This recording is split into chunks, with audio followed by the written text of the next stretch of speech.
Hi, my name is Dean Paul Deniston, and today we'll be assembling the Razor E100 Black Label.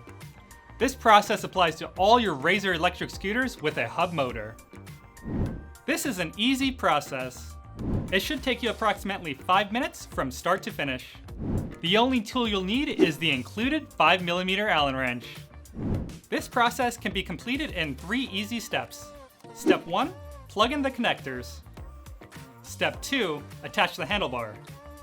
And step 3, tighten down the handlebar. Now let's get started on step 1, plugging in the connector. First, let's remove the rubber grommet which secures the wire. Otherwise, you can't place on your handlebar. Simply slide the grommet straight up and throw it away.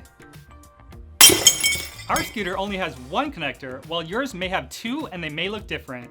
But don't worry, there's only one way to plug them in. Now plug in your connector. And that concludes step 1, plugging in the connector. Now on to step 2, attaching the handlebar. Lift your handlebar straight up and slide it down over the threads without attempting to screw it on. Ensure it goes all the way down to cover your threads completely.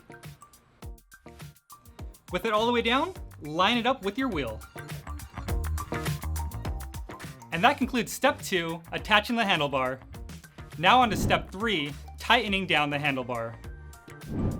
Using your provided 5mm Allen wrench, tighten down the 2 bolts on the side of the clamp. Make sure you alternate between the top bolt and the bottom bolt. Once tight, that concludes step 3 and the process of assembling your Razor hub motor electric scooter.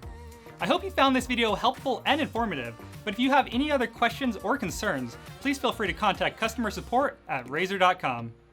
Bye bye.